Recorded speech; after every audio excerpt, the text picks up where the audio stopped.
Do you have it in you? Are you ready to become an officer in the Indian Army? So here I will explain to you the methods of how to enter the various academies and the various entries into the Indian Army as an officer. First is the National Defence Academy. This exam is conducted by the UPSC for all the aspirants who have passed their 10+2 and want to join the Army, Navy and Air Force after the class 12th. There are two exams yearly in June and December called the NDA 1 and NDA 2. The papers that are there are for mathematics, English, general studies, general science and current affairs. After this, there is a service selection board interview. Nowadays, the NDA exam is also applicable for women. Then is the Combined Defence Services Exam or the CDS. This examination is again conducted by the UPSC for the aspirants who are in the final year of their graduation or have passed out of college. Through the CDS exam, one can join the IMA, that is the Indian Military Academy, the Air Force Academy, the Indian Naval Academy and the Officers Training Academy. Women can only join the OTA Chennai through the CDS exams. Again, there are two exams in a year in June and December. These are called the CDS 1 and CDS 2. It is a national level exam and the papers are for mathematics, English, general studies, general science and current affairs. After the exam is passed, there is a service selection board interview. Then we have the technical entry scheme, which is the TES 10+2. In this, the candidates who have qualified these 10+2 CBSC / ICSC / state board examinations with a minimum aggregate of 70% marks in physics, chemistry and mathematics are eligible to apply for this commission under the 10+2 TES. On being successful in the Services Selection Board interview and being deemed fit by the medical board, they undergo 1 year basic military training at the training academy and therefore undergo 3 years of an engineering degree course in respective streams. And after getting their permanent commission, they are further put through 1 year of post-commissioning training for their armed / services, into which they are getting commissioned. Then we have the technical graduate course. In this, the engineering graduates from the notified discipline of engineering, postgraduates with minimum second division aggregate marks in notified division or discipline for the Army Education Corps and MSc in agriculture / dairy for military farms. They are applicable for permanent commission in this entry. After the Service Selection Board and the Medical Board, the selected candidates are required to undergo 1 year of pre-commission training at the Indian Military Academy, Dehradun, before being commissioned.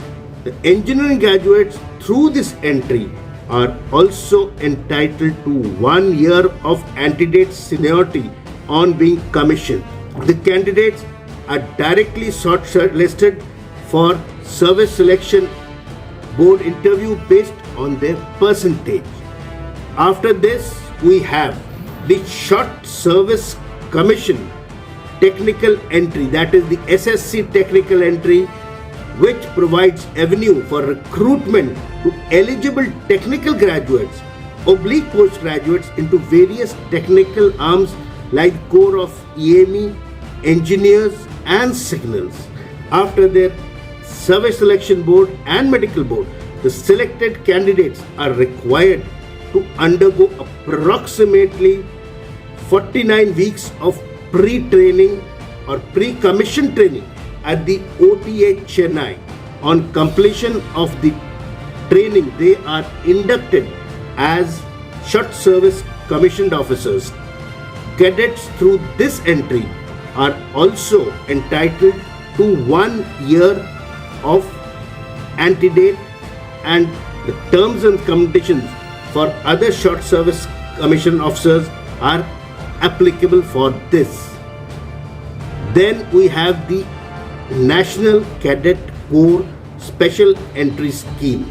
In this, the university graduates on possessing an NCC C certificate with a minimum B grade and 50% aggregate in graduation examination are applicable to apply for short service commission through this entry. Those studying in the third year are allowed to apply provided they secure a minimum of 50% aggregate marks in the first 2 years. If selected in the interview, failing which the candidature can be cancelled.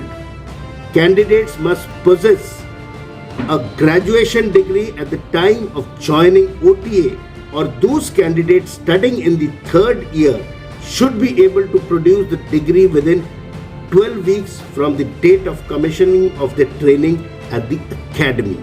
Then is the Judge Advocate General entry. In this, the law graduates with minimum 55% aggregate marks in LLB, and the age should be between 21 to 27 years can apply for the JAG branch. Eligible candidates are called directly for the service selection interview and thereafter the medical tests. It is a short service commission entry wherein suitable candidates, depending on their reports, can opt for permanent commission.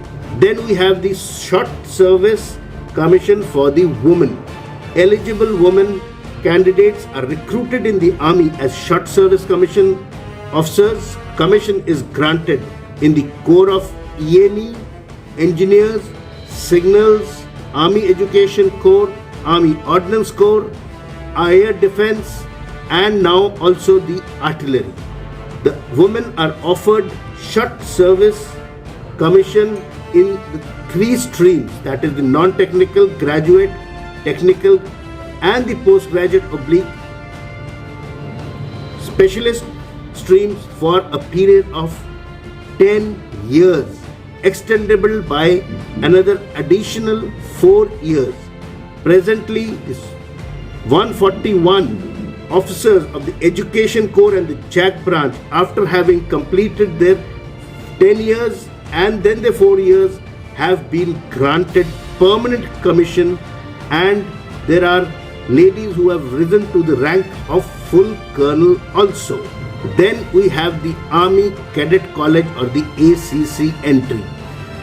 The eligible other ranks, that is Jawans in the age group of 20 to 27 years and minimum 2 years of service, having passed the 10+2 exam, can apply for regular commission after qualifying in the written exam conducted by the Military Training Directorate.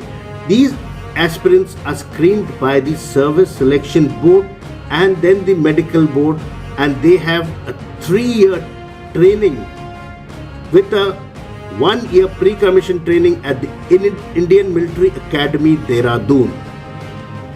After this, we have the Special Commissioned Officer or the SCO. This is a scheme under which the JCOs, NCOs, or the other ranks in the age group of 28 to 35 with a 10+2 certificate qualification are eligible for permanent commission after screening by the Service Selection Board and the Medical Board, and they undergo 1 year of training in OTA Gaya. Then we have the Permanent Commission Special List or the PCSL. In this JCO, NCO and other ranks up to the age of 42 years and a minimum of 10 years of service with a 10+2 certificate in their hands can apply, and they are screened by the Service Selection Board and the Medical Board. And after having cleared all this, they have 1 year of orientation training at Indian Military Academy. And finally, we have the commission into the Territorial Army, which is a part of the regular army, and its present role is to relieve the regular army from static duties and assist civil administration in dealing with natural calamities and maintenance of essential services in situation where life of the communities is affected or the security of the country is threatened, and to provide units for regular army as and when required during times of conflict and war. There is a written exam which have papers on mathematics, English, general studies, general sciences and current affairs. Thereafter, the candidates have to qualify the SSB interview. So, ladies and gentlemen, if you have it in you, these are the moduses through which you can join the Indian Army as an officer. So keep following our channel to know about the latest and also on such important informations. Jai Hind.